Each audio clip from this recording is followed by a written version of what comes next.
क्या भगवान भोग लगाते हैं? हम जो भी भगवान को अर्पित करते हैं, क्या भगवान ग्रहण करते हैं? और यदि करते हैं तो कैसे करते हैं? किस प्रकार करते हैं?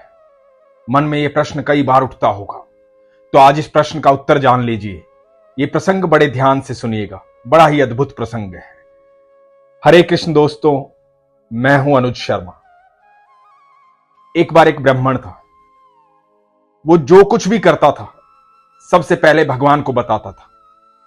घर में कुछ भी आता था तो पहले भगवान के सामने रखता था। घर में भोजन बनता था, प्रसाद बनता था, कुछ भी होता था तो सबसे पहले भगवान को अर्पित करता था। हमेशा भगवान को भोग लगाना, उनकी आराधना करना, उनसे बातें करना, यह नित्य नियम था उनका। भगवान को भोग लगाने के इस नियम से उस ब्राह्मण की पत्नी बड़ी परेशान थी। वो हमेशा एक ही बात कहती थी, क्या आप भगवान को भोग लगाते हो? कौन सा वो ग्रहण करते हैं? आप भगवान को भोग लगाते हो, कौन सा आपका अर्पित किया हुआ वो ग्रहण करते हैं? कभी ऐसा हुआ है कि भगवान ने कुछ खाया? कभी ऐसा हुआ है कुछ भगवान ने ग्रहण किया हो?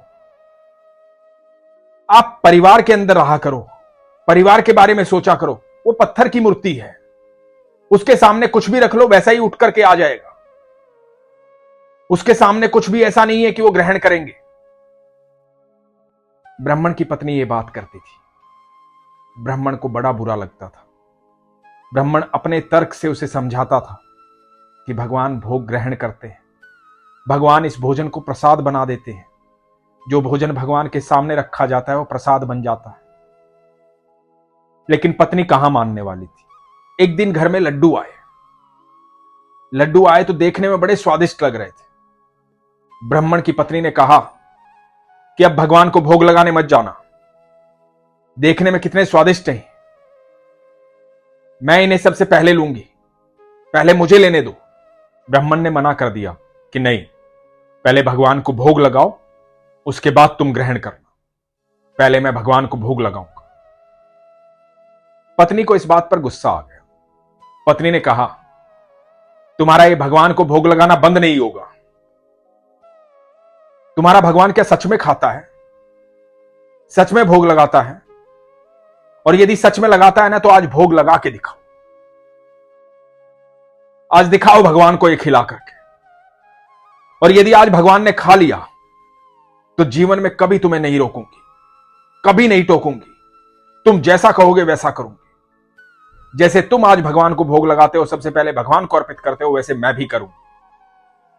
लगाकर दिखाओ भोग। तो ब्राह्मण ने कहा कि ठीक है। एक थाली में वो लड्डू लिए, पड़ोस के मंदिर में चला गया। मंदिर में भगवान के सामने वो थाली रखी और भगवान को कहा कि प्रभु भोग लगाइए, हे ठाकुर जी भोग लगाइए, ये लड्डू ग्रहण कीजिए। अब सामने लड्डू रख करके ब्राह्मण वहीं बैठ गया, इंतजार करने लगा। भगवान से प्रार्थना कर रहा था, निरंतर प्रार्थना कर रहा था। भगवान से कह रहा था कि भगवान आज इज्जत की बात है, रोज ताने सुनता हूं, आज आपको भोग लगाना ही होगा, आज आपको लड्डू खाना ही होगा। और यदि आज आपने भोग नहीं लगाया तो जीवन भर मुझे अपनी पत्नी की माननी पड़ेगी, मैं झूठा साबित हो जाऊंगा। आज आपको भोग लगाना ही पड़ेगा। मैं भी यहीं बैठा हूं और तब तक यहीं बैठा हूं जब तक आप भोग नहीं लगाओगे। अब बार बार भगवान के सामने रखी थाली को देखता कि भगवान ने भोग लगाया होगा, एक लड्डू कम होगा, लेकिन थाली वैसी की वैसी रखी थी। थोड़ी देर में वहां मक्खियां भिनभिनाने लगी। मक्खियां भिनभिनाने लगी तो ब्राह्मण ने मक्खियों को उड़ा दिया और भगवान को कहा कि आप भोग लगाइए। थोड़ी देर दूर जाकर के बैठा, फिर देखा कि चींटियों की एक कतार लग गई है। लड्डुओं के पास चींटियां आने लगी हैं, उन चींटियों को भगा दिया। फिर भगवान को कहा कि भगवान आप भोग लगाइए। थोड़ी देर बाद मंदिर में कुछ लोग आ गए। उन्होंने देखा कि ब्राह्मण ने तो आज भगवान से शर्त लगा रखी है, भगवान को भोग लगाकर ही मानेगा। और लोग वहां बैठ करके इंतजार करने लगे कि हो सकता है कि चमत्कार हो सकता है ब्राह्मण की प्रार्थना भगवान सुन ले, आज भोग लगाए। कुछ देर में एक भिक्षु आया। भिक्षु ने आकर के कहा कि प्रसाद दे दो, भूख लगी है। ब्राह्मण ने उसे भी भगा दिया, कहा कि नहीं, पहले भगवान भोग लगाएंगे। अब ये करते करते पूरा दिन बीत गया। जब पूरा दिन बीत गया तो ब्राह्मण को बड़ा गुस्सा आया। ब्राह्मण बड़ा क्रोधित हुआ। वो थाली उठाई और मंदिर के बाहर ले जाकर के उसे पटक दिया। सारे लड्डू वहां जमीन पर बिखर गए। उसके बाद अपने घर आया। घर आकर के पत्नी को कहा कि तू ठीक कहती है, वो पत्थर की मूर्ति है, वो भोग नहीं लगाती। मैं ही पागल हूं, इतने सालों से उनको भोग लगा रहा था। मैं ही दीवाना हूं उनके प्रेम पे। उन्हें कोई प्रेम नहीं है मुझसे। उन्हें प्रेम होता तो आज आ जाते, मेरी इज्जत रख लेते, लेकिन वो नहीं आए। और पत्नी ने कहा कि मैं तो पहले ही कहती थी, तुम माने ही नहीं। तो आज के बाद भगवान को भोग लगाने में समय नष्ट मत कर। दोनों पति पत्नी ने भोजन किया और सो गए। जब सो गए तो भगवान ब्राह्मण के स्वप्न में आए। स्वप्न में आके ठाकुर जी ने कहा कि वाह, बड़े ही स्वादिष्ट लड्डू थे, लेकिन काफी देर लगा दी तुमने देने में। तो ब्राह्मण ने कहा कि प्रभु, मैंने देर लगा दी? मैं तो सुबह से इंतजार कर रहा था कि आप भोग लगाएंगे, लेकिन आपने भोग ही नहीं लगाया। पूरा दिन भोग नहीं लगाया, और आपको लड्डू के स्वाद का क्या पता? तो ठाकुर जी ने कहा कि कितनी बार मैं भोग लगाने के लिए आया। मैं चींटी बनकर आया, मैं मक्खी बनकर आया, मैं भिक्षु बनकर आया। तूने हर बार मुझे भगा दिया। हर बार भोग को तूने मुझसे दूर रखा। उसके बाद जब शाम हो गई, जब वो थाली तूने उठाई और बाहर मंदिर के पटकी, तब वो मिट्टी में लगा हुआ भोग मैंने ग्रहण किया। चींटी बनकर ग्रहण किया, मक्खी बनकर ग्रहण किया, लेकिन काफी देर लगा दी तूने भोग लगाने में। यह सुनकर ब्राह्मण फूट फूट कर रोया। भगवान से क्षमा याचना मांगी। कहा कि प्रभु क्षमा करें, मुझसे गलती हो गई। मैं नादान, मैं बुद्धिहीन, मैं समझ ही नहीं पाया। आप तो स्वयं कहते हो कि आप कण कण में विद्यमान हो, हर जीव के अंदर विद्यमान हो, तो जरूरी थोड़ी ही है कि आप इस तरह से भोग लगाने आएंगे। आप तो किसी भी रूप में आ सकते हैं, किसी भी रूप में भोग ग्रहण कर सकते हैं। और यह कहकर के ब्राह्मण भगवान से क्षमा याचना करने लगा। दोस्तों, हम हमेशा मन में यह बात सोचते हैं कि हम भगवान को भोग लगाते हैं, लेकिन भगवान ग्रहण कैसे करते हैं? तो आज मैं आपको बताता हूं। जब हम कोई किताब पढ़ते हैं तो जब पढ़ रहे होते हैं तो वो हमें याद हो रही होती है। सारी किताब हमारे दिमाग में बैठ जाती है। तो जब हमारे दिमाग में बैठ जाती है तो किताब से क्या वो शब्द गायब हो जाते हैं? किताब तो वैसे की वैसी रहती है, वो सारे शब्द लिखे हुए होते हैं, लेकिन किताब हमारे दिमाग में बैठ गई है, हमें याद हो गई है, लेकिन शब्द वहां वैसे के वैसे।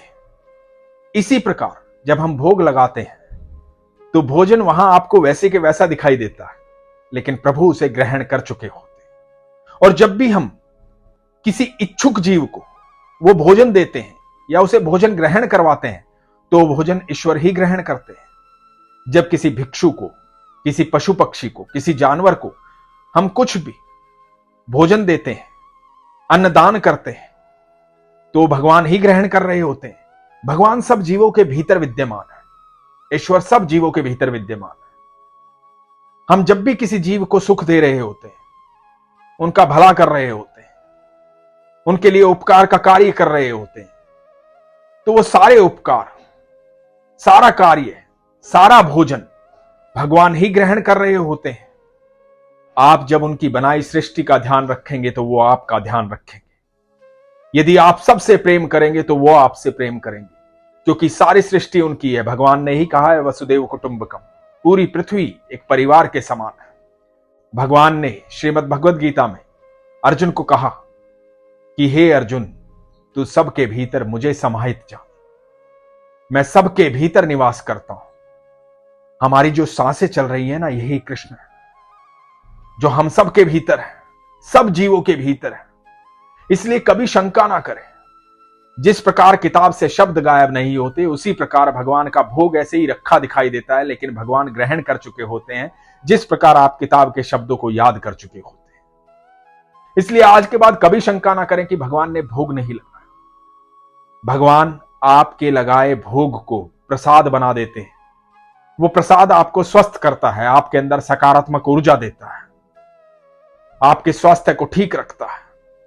असल में हम जो भगवान को भोग लगाते हैं वो अपने भले के लिए लगाते हैं।